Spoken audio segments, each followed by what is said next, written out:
Hello friends, કેમ છો? મજામાં? આપણે ચેપ્ટર નંબર 10ની અંદર હેલો આલ્કેન હેલો એરિનની જી નીટમાં પૂછાયેલા ક્વેશ્ચનની આપણે માહિતી મેળવીએ છીએ. નીટમાં પૂછાયેલા ક્વેશ્ચન પહેલાં જોઈ લઈએ છીએ. આપણે 39 નંબરનો ક્વેશ્ચન છે. શું કહેવા માગે છે 39 નંબરનો ક્વેશ્ચન? આપેલામાંથી કઈ પ્રક્રિયા ઇલેક્ટ્રોન અનુરાગી વિસ્થાપન પ્રક્રિયા છે? એટલે તમને પૂછ્યું છે કે ઇલેક્ટ્રોન અનુરાગી વિસ્થાપન પ્રક્રિયા. યાદ કરો, ઇલેક્ટ્રોન અનુરાગી વિસ્થાપન પ્રક્રિયા એટલે જેમાં ઇલેક્ટ્રોન અનુરાગી પ્રક્રિયક આવેલો હોય. તો આમાંથી કઈ ઇલેક્ટ્રોન અનુરાગી વિસ્થાપન પ્રક્રિયા છે એવું આપણને પૂછ્યું છે. તો મિત્રો, ઇલેક્ટ્રોન અનુરાગી વિસ્થાપન પ્રક્રિયામાં કઈ આવે? તો તમે લોકો સારી રીતે જાણો છો કે હેલોજિનેશન, ક્લોરિનેશન, બ્રોમિનેશન. પહેલી પ્રક્રિયા છે એ સેન્ડમેયર પ્રક્રિયા છે, એટલે એ પ્રક્રિયા તો ના આવે. પણ તમે આ પ્રક્રિયા બી, ઓપ્શન બી જોઈ શકો છો. ઓપ્શન બીની અંદર પ્રક્રિયા કંઈક આવી છે. ઓપ્શન બીમાં પ્રક્રિયા હું લખું તો તમે જોઈ શકશો ઓપ્શન બીની પ્રક્રિયા કે બેન્ઝીન છે. આ બેન્ઝીન એની પ્રક્રિયા Cl2 સાથે કરીએ. ઓકે, કોની હાજરીમાં? તો નિર્જળ AlCl3ની હાજરીમાં પ્રક્રિયા થાય છે. નિર્જળ AlCl3ની હાજરીમાં તો કંઈક આવી નીપજ આપે છે. તમે જાણો છો કે Cl+ એ ઇલેક્ટ્રોન અનુરાગી પ્રક્રિયક થાય અને HCl છૂટો પડે છે. તો આ ઓપ્શન તમારો બી ઓપ્શન છે.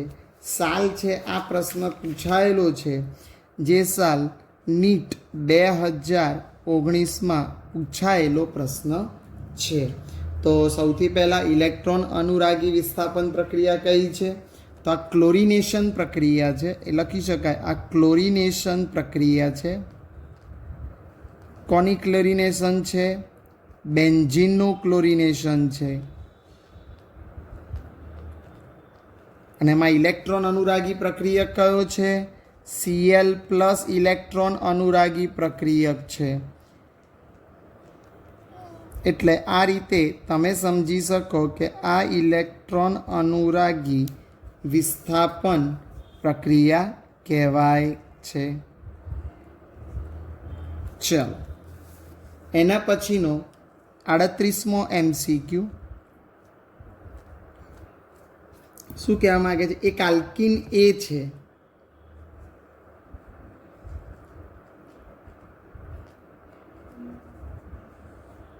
એ આલ્કીન આપેલો છે A. એની પ્રક્રિયા O3 અને ZnH2O સાથે પ્રક્રિયા કરવાના છે.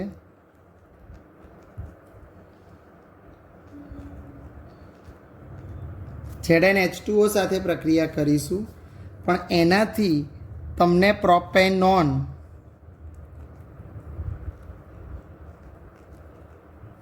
અને ઇથેનોલ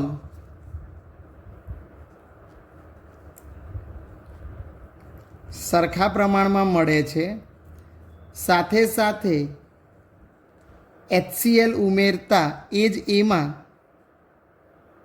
એની અંદર તમે જ્યારે HCl ઉમેરો છો તો બી મુખ્ય નિપજ તરીકે આપે છે. તો શોધવાનું કોને છે? તો બીનું નિપજનું બંધારણ જણાવો.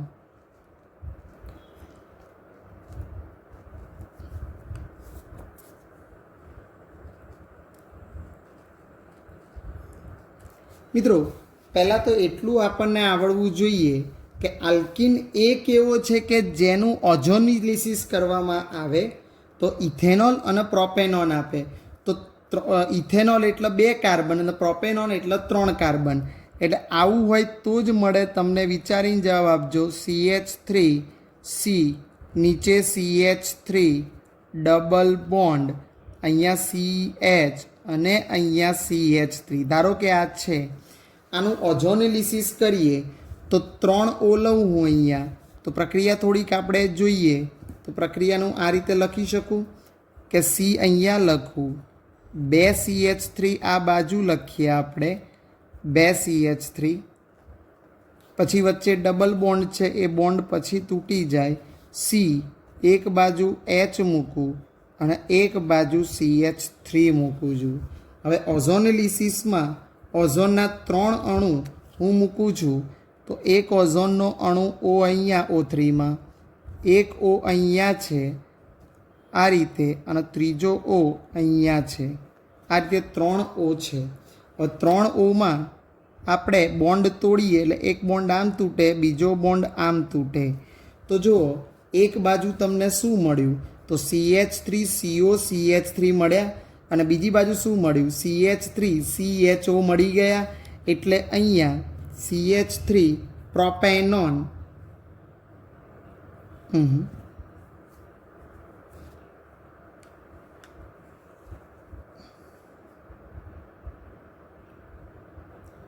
CH3 COCH3 અને CH3 CHO પ્રાપ્ત થાય છે. ઇથેનાલ હશે, ઇથેનાલ છે, સોરી, એટલે જો આ ભૂલ છે અહીંયા, ઇથેનાલ છે, એટલે ઇથેનાલ જ મળે છે, ઇથેનોલ તો મળતો જ નથી.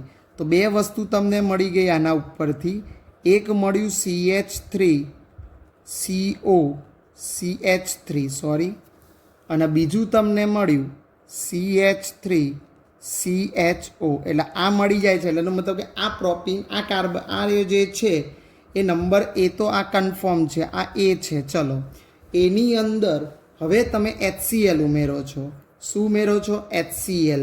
તો અહીંયા HCl ઉમેરું, HCl, તો માર્કોવ-નિકોફનો નિયમ લાગુ પડે.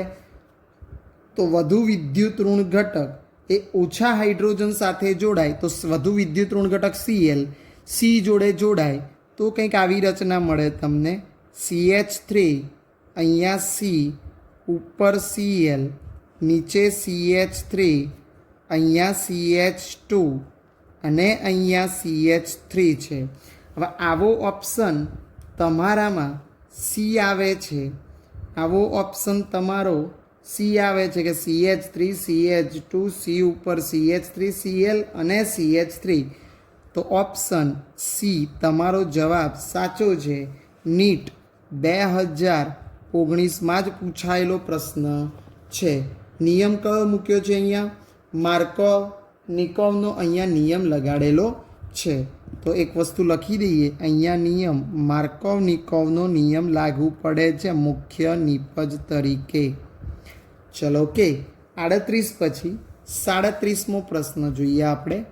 37 નંબરનો પ્રશ્ન શું કહેવામાં આવે છે? 37માં એક સંયોજન એ છે, એ Na સાથે પ્રક્રિયા કરીને શું આપે છે? બી આપે છે, તથા PCl5 સાથે પ્રક્રિયા કરીને C આપે છે, અને પછી ડાયઇથાઇલ ઇથર આપે છે. એ કોની સાથે પ્રક્રિયા કરે છે? Na સાથે, અને શું આપે છે? બી આપે છે. ઓકે, અને આ એ જ એ PCl5 સાથે પ્રક્રિયા કરે છે અને C આપે છે. અને એ અને C, સોરી, બી અને C આ બંને પ્રક્રિયા કરીને ડાયઇથાઇલ ઇથર આપે છે, એવું કહે છે આપણને. શું આપે છે? ડાયઇથાઇલ ઇથર. હવે વિચારો એવું શું હોય તો C અને બી બંને ડાયઇથાઇલ ઇથર ત્યારે જ આપે કે જ્યારે એ અને C જે છે એ છે, બી અને C બંને 2 કાર્બન ધરાવતા હોય તો જ ડાયઇથાઇલ ઇથરવાળું મળે. તો C2H5OH લઉં, ધારો કે પ્રક્રિયામાં C2H5OH લઈએ આપણે, ઇથેનોલ. આ ઇથેનોલની હું ધારો કે Na સાથે પ્રક્રિયા કરું તો બી નિપજ મળે. કઈ બી નિપજ મળે? તો C2H5O Na મળશે. હવે આની PCl5 સાથે પ્રક્રિયા કરું, જો PCl5 સાથે પ્રક્રિયા કરું તો મને મળે C2H5Cl. હવે બી અને C, એટલે આ મળ્યો મને C અને આ મળ્યો બી, તો બી અને સીની પ્રક્રિયા કરું છું તો C2H5ONA પ્લસ C2H5Cl, તો NaCl દૂર થાય તો કંઈક નિપજ તમને આવી મળે C2H5O, C2H5 પ્રાપ્ત થાય અને NaCl છૂટા પડે છે. પણ મિત્રો તમે જોઈ શકો છો અહીંયા કે C2H5O C2H5 ડાઇથાઇલ ઇથર, તો એનો મતલબ એ પ્રક્રિયકો કયા હશે તો ઓપ્શન ડી પ્રમાણે આવું સેટ થાય છે. ઓપ્શન ડી છે એ તરીકે તમારો C2H5OH છે, ABC ત્રણે ઓળખવાનું છે. તો એ તરીકે C2H5OH જે તમે આ લીધો, ત્યારબાદ એણે આપ્યો છે બી તરીકે C2H5ONA મળ્યો અને સી તરીકે તમને C2H5Cl મળે છે. આ ત્રણ મળે તો જ તમે યોગ્ય નિપજ મેળવી શકાય છે. તો 37મો દાખલો જે 2018નો પ્રશ્ન છે, નીટ 2018નો પ્રશ્ન પૂછાયેલો છે. ત્યારબાદ 36મો પ્રશ્ન છે, 36 નંબરનો પ્રશ્ન છે. જોઈએ શું કહેવા માગે છે 36 નંબરનો પ્રશ્ન. સંયોજન C7H8 છે, સંયોજન છે C7H8 છે, એની પ્રક્રિયા 3Cl2 સાથે કરીએ છીએ. 3Cl2 અને ડેલ્ટા એટલે કે ગરમ કરવાનો છે. પછી એ નિપજ એ મળશે. એની પ્રક્રિયા તમે Br2ની હાજરીમાં Fe ઉદ્દીપકની હાજરીમાં કરો છો. ઓકે, તો ઓપ્શન તમને બી મળે છે નિપજ, અને બીની પ્રક્રિયા Zn અને HCl સાથે કરો છો તો નિપજ સી મળે છે.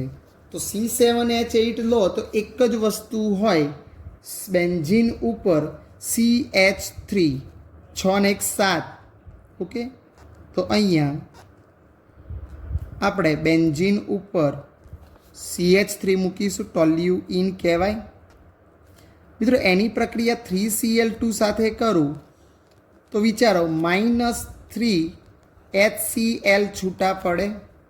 ઓકે, હવે તમે CH3 છે એની પ્રક્રિયા આ Cl2 એટલે -3HCl જાય તો CCl3 બને. તમે સારી રીતે જાણી શકો છો. બેન્ઝો ટ્રાયક્લોરાઇડ બને. એની પ્રક્રિયા Br2Fe એટલે બ્રોમિનેશન. CCl3 મેટા પ્રેરક છે, નવા દાખલ થનાર સમૂહને મેટા ઉપરથી H જશે અને આનો એક Br જશે એટલે -HBr આવશે. તમારો શું આવશે? -HBr આવશે.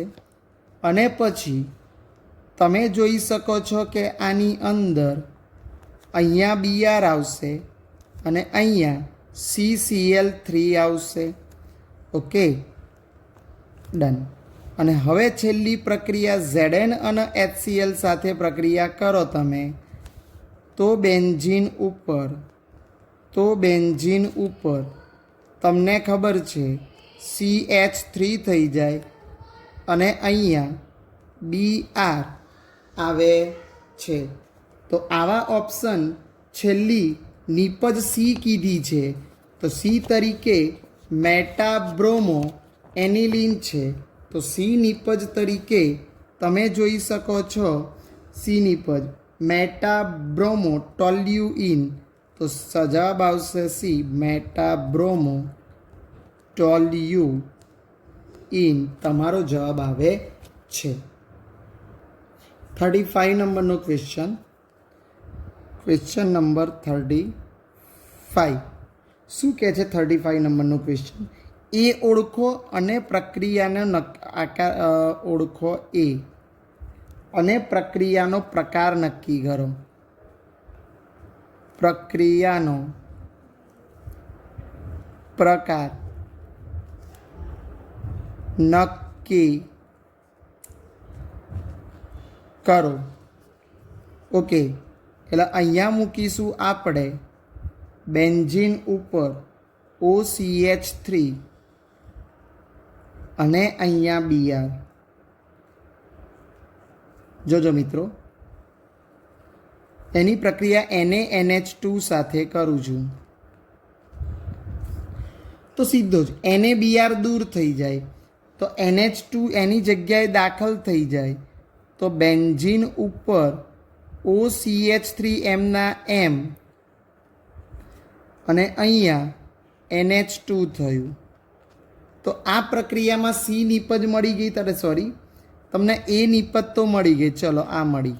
પણ આ પ્રક્રિયાનું નામ લઈએ તો આ પ્રક્રિયાનું નામ છે વિસ્થાપન. જોયું તમે, એક પરમાણુ દૂર થયો, બીજો પરમાણુ દાખલ થયો, તો પ્રક્રિયા વિસ્થાપન પ્રક્રિયા તરીકે ઓળખાય છે. તો આ પ્રક્રિયાને આપણે જવાબમાં ડી લખીશું.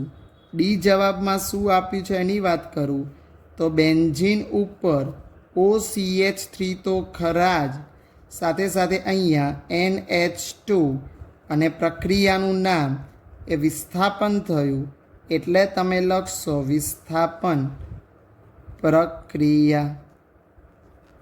ઇઝીલી તમે જોઈ શકો છો. ઓકે, 35 પછી નવો પ્રશ્ન આવશે, 34મો પ્રશ્ન. તો 34 નંબરનો ક્વેશ્ચન શું કહેવા માગે છે તો CH3 CH2 CH2 Br. મિત્રો આની NaCN સાથે પ્રક્રિયા કરીએ. પ્રાથમિક આલ્કાઇલ એલાઇડ છે, વિસ્થાપન થાય છે CH3 CH2 CH2 CN અને NaBr છૂટા પડશે. પણ આ પ્રક્રિયામાં શું કહે છે, શેમાં ઝડપી થશે?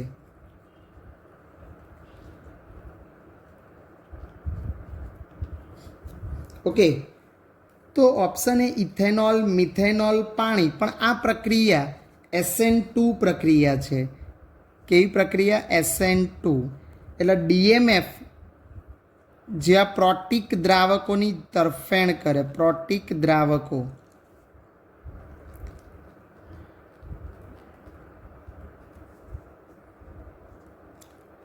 બરોબર, એટલે SN2 પ્રક્રિયા છે, કે પ્રાથમિક આલ્કાઇલ એલાઇડ છે એટલે SN2 પ્રક્રિયા છે. કેન્દ્રાનુરાગી વિસ્થાપન પ્રક્રિયા છે SN2. સબસ્ટિટ્યુશન ન્યુક્લિયોફિલિક બાયમોલેક્યુલર પ્રક્રિયા છે.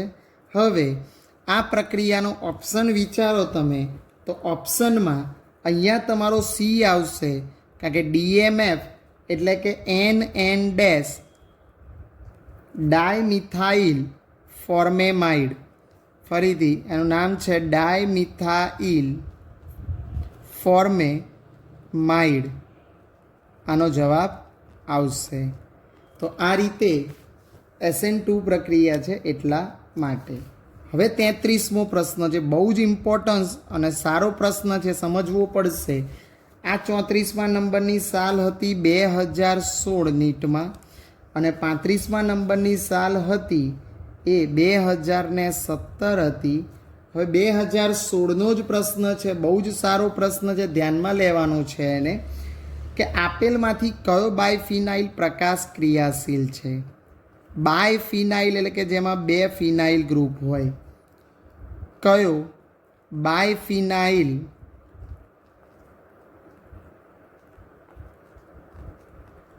પ્રકાશ ક્રિયાશીલ છે? હવે સાંભળજો, પ્રકાશ ક્રિયાશીલ બાયફિનાઇલ હોવા માટે 2 શરતો છે એ આવડવી જોઈએ. પહેલી શરત શું હોવી જોઈએ? કે પ્લેન ઓફ સિમિટ્રી ના હોવી જોઈએ. શું ના હોવી જોઈએ? કયો બાયફિનાઇલ પ્રકાશ ક્રિયાશીલ છે? હવે પ્રકાશ ક્રિયાશીલ હોવા માટેની 2 શરતો છે મિત્રો બાયફિનાઇલની. તો 2 શરતો પહેલાં સમજી લો. પ્લેન ઓફ સિમિટ્રી ના હોવી જોઈએ, એટલે plane of symmetry, vertical plane of symmetry ન હોવી જોઈએ. સાહેબ આ શું છે? એટલે કે વચ્ચેથી અક્ષ પસાર કરીએ તો ઉપર અને નીચે સમાન ક્રિયાશીલ સમૂહ હોવા જોઈએ નહીં.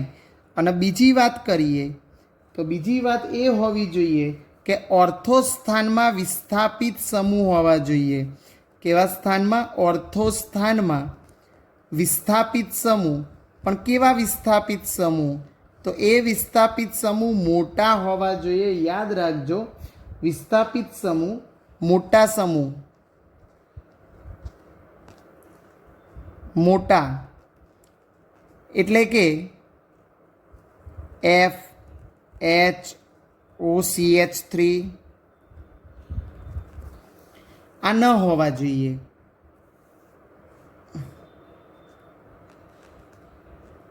મોટા સમૂહ મોટા હોવા જોઈએ, એના સિવાયના. હવે તમે અહીંયા જોઈ શકો છો તો હું 4 ઓપ્શન લખું છું. ઓપ્શનમાં પહેલો ઓપ્શન છે એમાં ઓર્થો સમૂહમાં છે પણ પ્લેન ઓફ સિમેટ્રી નથી. એક જ ઓપ્શન છે તમારો ઓપ્શન નંબર ડી જુઓ તમે. ઓપ્શન નંબર ડી જુઓ તમે તો એ તમારો જવાબ કેમ આવશે? તો એમાં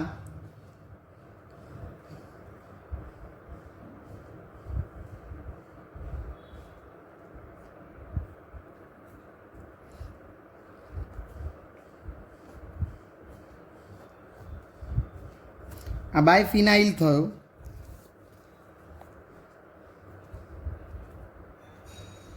આ તમારી સામે બાયફિનાઇલ છે.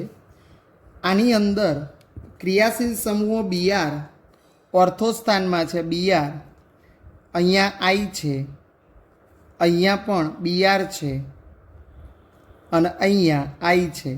હવે તમે વિચાર કરો, હું આની અંદરથી એક પ્લેન ઓફ સિમેટ્રી પસાર કરીશ, એક અક્ષ પસાર કરીશ, તો ઉપર અને નીચે બંને એનું ને એનું પ્રતિબિંબ મળતું નથી. તો બીઆરની નીચે અહીંયા આઈ છે ને આ બીઆરની નીચે આઈ છે. એનો મતલબ પ્લેન ઓફ સિમેટ્રી છે નહીં. સાથે સાથે તમે જોઈ શકશો કે બંનેના ઓર્થો સ્થાનમાં મોટા બીઆર અને આઈ સમૂહ છે. એટલે તમારો જવાબ અહીંયા ડી આવશે. બાકીના બધા જ ઓપ્શનમાં એ ઓપ્શનમાં ઓર્થો સ્થાનમાં બધા ક્રિયાશીલ સમૂહ નથી. બી ઓપ્શનમાં પ્લેન ઓફ સિમેટ્રી છે એટલે ઉપર નીચે CH3 છે. સીમાં ઓર્થો સ્થાનમાં ક્રિયાશીલ સમૂહ નથી. એટલા માટે ઓપ્શન ડી જ અહીંયા બાયફિનાઇલ આપણે ધ્યાનમાં લઈશું. એના પછી 33મા નંબર પછી 32મો નંબરનો પ્રશ્ન છે. શું કહેવા માંગે? કયું વિધાન સાચું છે? આપેલી પ્રક્રિયામાંથી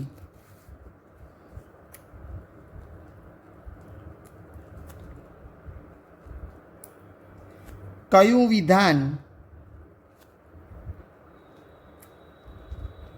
સાચું છે?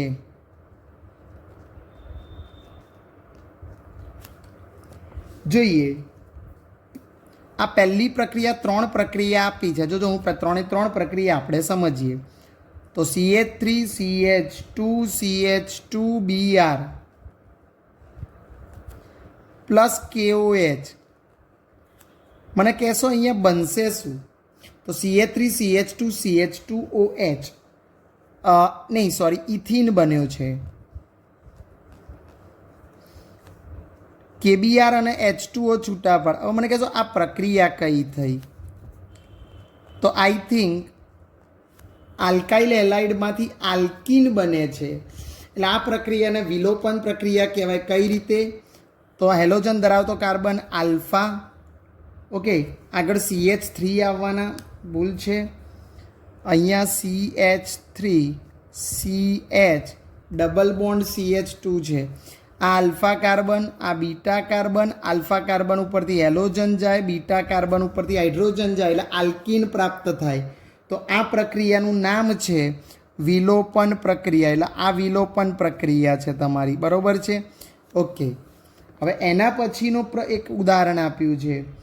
તો CH3 અહીંયા CH, અહીંયા Br, અહીંયા CH3 છે, બરાબર છે? હવે એની પ્રક્રિયા KOH સાથે થાય છે. KOH પ્રક્રિયા કેનો એ જ છે, સમજજો તમે. અહીંયાથી Br, અહીંયાથી OH K જશે તો KBr અને દૂર થાય છે અને OH દાખલ થઈ જાય છે. એટલે આ રીતની રચના જોવા મળે. CH3 CH, અહીંયા CH3, અહીંયા નીચે શું આવશે? OH. અને પ્લસ KBr. મિત્રો આ પ્રક્રિયામાં શું થયું? તો બીઆરનું OHએ વિસ્થાપન કર્યું, એટલે બીજી પ્રક્રિયા વિસ્થાપન પ્રક્રિયા છે. પહેલી વિલોપન છે, બીજી વિસ્થાપન છે. હવે ત્રીજી પ્રક્રિયા જોઈએ. તો ત્રીજી પ્રક્રિયામાં તમે જોઈ શકો છો બેન્ઝીન ઉપર, બેન્ઝીન સાયક્લોહેક્ઝીન છે, એની Br2 સાથે પ્રક્રિયા કરીએ છીએ તો શું બને છે? તો બંને બાજુ Br બને છે. એટલે આ પ્રક્રિયાને યોગશીલ પ્રક્રિયા કહેવાય. એટલે ઓપ્શન જે ડી છે ને તમારો એ પ્રમાણે સેટ થાય છે. ઓપ્શન ડી શું કહેવા માગે છે? પહેલી એ વિલોપન પ્રક્રિયા દેખાય છે, આપણે સાબિત કરી વિલોપન, આલ્કીન બન્યો. બીજી એ વિસ્થાપન,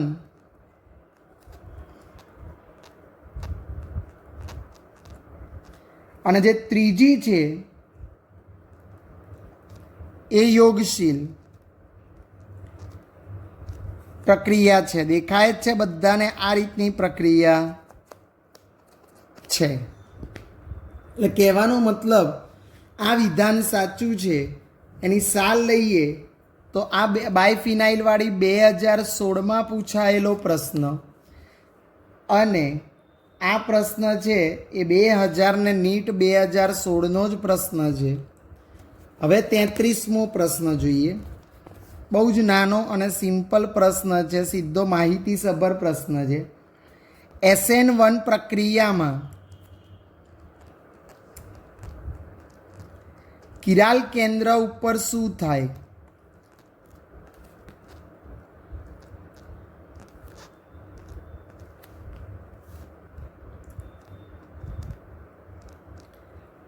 તો યાદ કરો મિત્ર, SN1 પ્રક્રિયાની વાત કરીએ તો ધારણ કરતાં વ્યુત્ક્રમણ થઈને આંશિક રેસેમીકરણ થાય છે, કારણ કે બંને બાજુ કાર્બોકેટાયન એટેક કરે છે.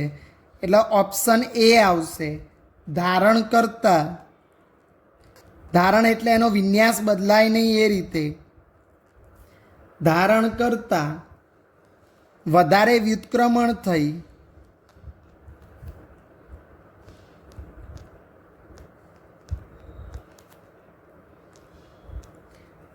અને આંશિક રેસેમીકરણ થાય છે.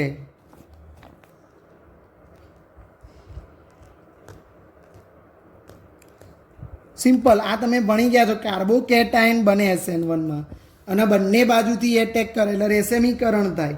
ભાઈ એવું કહે છે બી ઓપ્શન 100% ધારણ કોઈ હિસાબે ના થાય, 100% વ્યુત્ક્રમણ ના રેસેમીકરણ થાય, અને 100% રેસેમીકરણ એવું જરૂરી નથી. એટલે આમાંથી ધારણ કરતાં વધારે વ્યુત્ક્રમણ થાય, ધારણ પણ થાય પણ વધારે વ્યુત્ક્રમણ થાય, અને આંશિક રેસેમીકરણ થાય છે. તો મિત્રો આ સાથે આપણે પ્રશ્ન નંબર 31 સુધી જોઈ લીધા. હવે આપણે 33 સુધી, સોરી, અહીંયા 33 પછી 32 પછી અહીંયા 31નો નંબર છે. આ 31મો ક્વેશ્ચન નંબર છે, બરાબર છે. તો આપણે 2015 સુધીના ક્વેશ્ચન બધા પૂરા કરેલ છે. આ પ્રશ્ન 2015માં પૂછાયેલો પ્રશ્ન છે, એટલે આટલા પ્રશ્નો આપણે પૂરા કર્યા. Thank you very much. મળીએ હવે નેક્સ્ટ લેક્ચરમાં નવું લઈશું આપણે.